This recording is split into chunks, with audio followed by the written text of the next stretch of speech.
അസ്സലാമു സൈഡ് ഡേയ്സിലേക്ക് എല്ലാവർക്കും സ്വാഗതം. ഞാൻ ഇന്ന് വന്നിരിക്കുന്നത് അടിപൊളി ഒരു ഡിഷുമായിട്ടാണ്. ചെമ്മീൻ അട. നമ്മൾ മധുരമുള്ള അടയൊക്കെ കഴിച്ചിട്ടില്ലേ? നമുക്കിനി ഒരു എരിവുള്ള അട കഴിക്കാം. അപ്പം നമുക്ക് വീഡിയോയിലേക്ക് പോകാം.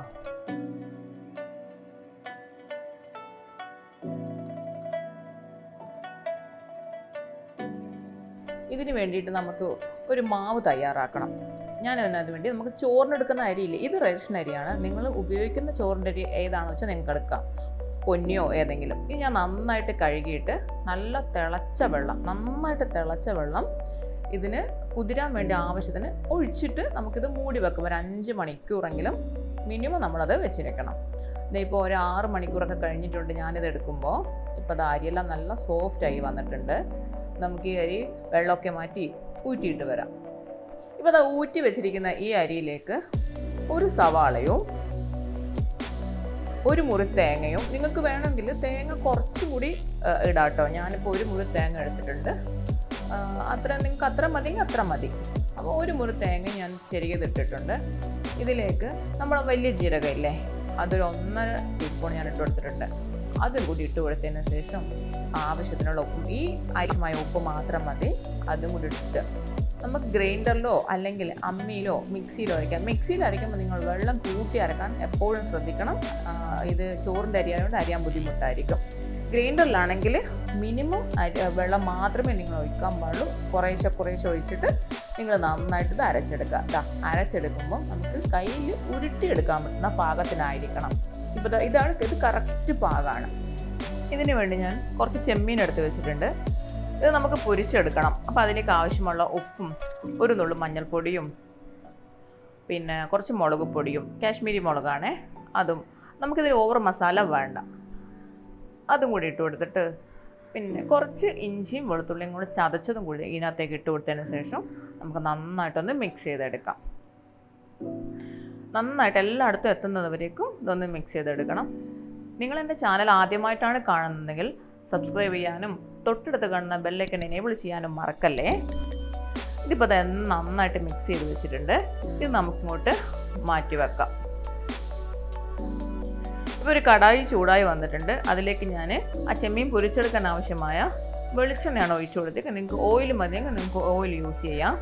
എന്നിട്ട് നമുക്ക് ഈ ചെമ്മീനെല്ലാം ഒന്ന് പൊരിച്ചെടുക്കാം. നമ്മൾ സാധാരണ ചെമ്മീന് ചോറിനൊക്കെ കഴിക്കാൻ വേണ്ടി നമ്മൾ നന്നായിട്ട് പൊരിച്ചെടുക്കൂലേ, അത്രയ്ക്ക് നമുക്ക് അങ്ങോട്ട് ഇതിന് വേണ്ടിയിട്ട് പൊരിയണ്ട. കാരണം നമ്മളിത് അട ഉണ്ടാക്കുന്നതല്ലേ.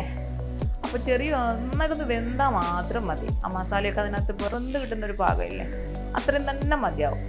ഏകദേശം ഇപ്പോൾ ചെമ്മീന് റെഡിയായി വന്നിട്ടുണ്ട്. ഇത് നമുക്ക് ഈ എണ്ണയിൽ നിന്ന് മാറ്റിയെടുക്കാം. നമ്മൾ ചെമ്മീൻ ഫ്രൈ ചെയ്തെടുത്ത അതേ കടായിൽ തന്നെ കുറച്ചും കൂടി നമുക്ക് എണ്ണ ഒഴിച്ചു കൊടുക്കാം. ഇതിലേക്ക് ഞാൻ ചോപ്പ് ചെയ്ത് വെച്ചിരുന്ന ഒരു സവാളയാണ്, ഒരു പച്ചമുളകും ഇതും കൂടി ഇട്ട് കൊടുത്തിട്ട് ഇത് കളറൊക്കെ ഒന്ന് മാറി വരുന്നത് നന്നായിട്ടൊന്ന് വഴറ്റിയെടുക്കാം. ഈ ഉള്ളിയിലേക്ക് ആവശ്യമായിട്ടുള്ള ഒരു നുള്ളു ഉപ്പും കൂടിയിട്ട് ഞാൻ ഇട്ട് കൊടുത്തത്. നമ്മൾ ഉപ്പ് നിങ്ങൾ നോക്കിയിട്ടിടണം. എന്താ വെച്ചാൽ നമ്മൾ മാവിലും എല്ലാത്തിലും ഉപ്പിട്ട് കൊടുത്തിട്ടുണ്ട്. അപ്പം എപ്പോഴും നോക്കിയിട്ട് മാത്രം ഇടുക. ഇതിലേക്ക് ആവശ്യത്തിനുള്ള കറിവേപ്പിലയും ഇട്ട് കൊടുത്ത് നന്നായിട്ടൊന്ന് വഴറ്റിയെടുക്കാം. ഇതിൻ്റെ കളറൊക്കെ ഒന്ന് പച്ചമുളകൊക്കെ ഒന്ന് മാറി വരുമ്പോഴും നമുക്കിതിനകത്തേക്ക് ഇഞ്ചി വെളുത്തുള്ളിയും കൂടെ ചതച്ചതും കൂടിയിട്ട് ഇട്ട് കൊടുത്തിട്ട് നന്നായിട്ട് മിക്സ് ചെയ്ത് കൊടുക്കാം. ഇതെല്ലാം കൂടിയിട്ട് എല്ലാത്തിൻ്റെയും പച്ചമുളക് ഒന്ന് മാറ്റി ഒന്ന് കുഴഞ്ഞു വരുന്നൊരു പാകമാകുമ്പോഴേക്കും ഇതിലേക്ക് നമുക്ക് ഒരു തക്കാളി ചെറുതായിട്ട് അരിഞ്ഞ് വെച്ചതും കൂടി ഇട്ട് കൊടുക്കാം.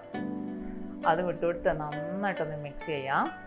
നന്നായിട്ട് എല്ലാം കൂടി തക്കാളിയൊക്കെ നന്നായിട്ടൊന്ന് ഉടഞ്ഞ് വന്ന സമയത്ത് നമുക്കിതിലേക്ക് ഇനി മസാലയാണ് നമുക്ക് ഇട്ട് കൊടുക്കേണ്ടത്. ആവശ്യത്തിനുള്ള മഞ്ഞൾപ്പൊടി. ഈ മഞ്ഞൾ ഞാൻ ഒരു നുള്ളു മഞ്ഞൾ മാത്രമേ ഇട്ടിട്ടുള്ളൂ. അത്ര മാത്രം മതിയാവും കേട്ടോ. ആ മഞ്ഞളും കൂടി ഇട്ട് പിന്നെ കുറച്ച് മുളക് പൊടി, ഇപ്പം 1/2 ടീസ്പൂണാണ് ഞാൻ ഇട്ട് കൊടുത്തിട്ടുള്ളൂ. അത്ര തന്നെ മതിയാവും. ഓവറായിട്ട് എരിവ് ഇതിന് അത്ര വേണ്ട. കുറച്ച് മല്ലിപ്പൊടി, വളരെ കുറച്ച് മാത്രമേ മല്ലിപ്പൊടിയുടെ ടേസ്റ്റ് മുന്തി നിൽക്കരുത്. ആവശ്യത്തിനുള്ള ഗരം മസാലയും ഒക്കെ 1/2 ടീസ്പൂൺ മതി എടുത്തിട്ടുള്ളൂ. ഒരു 2 നുള്ളു കുരുമുളകും കൂടി ഞാൻ ഇട്ട് കൊടുത്തിട്ടുണ്ട്. ഇതെല്ലാം കൂടിയിട്ട് അതിൻ്റെ പച്ചമണം മാറുന്നവരേക്ക് നന്നായിട്ടൊന്ന് ഇളക്കി കൊടുക്കാം. ഇപ്പോൾ ഒരു മൂത്ത മണമൊക്കെ വരാൻ തുടങ്ങിയിട്ടുണ്ട്. നിങ്ങൾ ഈ സമയത്ത് നമ്മൾ നേരത്തെ ഫ്രൈ ചെയ്തിട്ട് ചെമ്മീനില്ലേ, അതും കൂടി ഇതിലേക്ക് ഇട്ട് കൊടുക്കാം. ഞാൻ ഇതിൻ്റെ ചെമ്മീൻ്റെ തല കളഞ്ഞിട്ടില്ല. ചിലവർക്ക് ആ തല ഇഷ്ടമുണ്ടാവില്ല. അങ്ങനെയാണെന്നുണ്ടെങ്കിൽ നിങ്ങൾ ആ തല മാറ്റിക്കോളൂ. ഇവിടെ എല്ലാവരും ചെമ്മീൻ്റെ തലയൊക്കെ കഴിക്കും കേട്ടോ. അതുകൊണ്ടാണ് ഞാനത് ഇട്ട് കൊടുത്തത്. ഇതിലേക്ക് കുറച്ച് മല്ലിയില. എൻ്റെ അടുത്ത് ഇത്രയും ഉണ്ടായിട്ടുള്ളൂ. നിങ്ങൾ നന്നായിട്ട് വേണമെങ്കിൽ മല്ലിയില ഇട്ടോളൂ. ഇഷ്ടമാണെങ്കിൽ. ഇഷ്ടമില്ലെങ്കിൽ നിങ്ങൾക്ക് വേണമെങ്കിൽ ഒഴിവാക്കാം. ഈ മല്ലിയും കൂടി ഇട്ട് വെച്ചിട്ട് നമുക്ക് നന്നായിട്ട് ഒന്നും കൂടിയിട്ട് ഒന്ന് മിക്സ് ചെയ്ത് കൊടുത്തിട്ട് നമുക്കിത് തണുക്കാനായിട്ട് മാറ്റി വെക്കാം.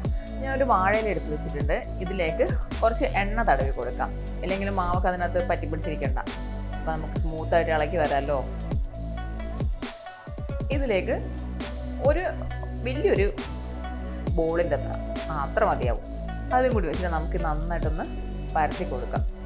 ഞാൻ കുറച്ച് എണ്ണ തൊട്ടിട്ടാണ് പരത്തുന്നത്. നിങ്ങൾ അതുപോലെ തന്നെ പരത്തിയെടുത്തോളൂ. പിന്നെ നിങ്ങൾ എൻ്റെ ഇൻസ്റ്റാ പേജും ഫേസ്ബുക്ക് പേജും ഇതുവരെ ഫോളോ ചെയ്തിട്ടുണ്ടെങ്കിൽ ഒന്ന് ഫോളോ ചെയ്തേക്കണേ.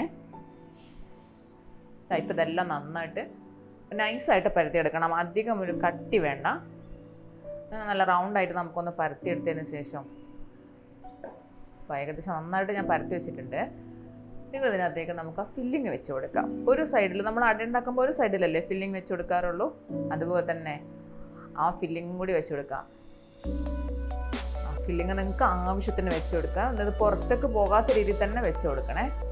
വെച്ച് കൊടുത്തിട്ട് നമുക്കത് വന്നിട്ട് മടക്കി കൊടുക്കാം. ഒരു സൈഡിൽ നിന്ന് ഇപ്പുറത്തേക്ക് മടക്കി കൊടുത്തിട്ട് ആ സൈഡെല്ലാം ഒന്ന് ഒട്ടിച്ചെടുക്കണം. ഇല്ലെങ്കിൽ അത് പൊട്ടിപ്പോവും. പിന്നെ ആ ഫില്ലിംഗ് എല്ലാം പുറത്തേക്ക് പോവും. അതുകൊണ്ട് നന്നായിട്ടൊന്ന് സൈഡെല്ലാം കൂടി ഒന്ന് ഒട്ടിച്ച് കൊടുത്തതിന് ശേഷം ഇതുപോലെ നന്നായിട്ട് ഞാൻ ഒട്ടിച്ചിട്ടുണ്ടേ.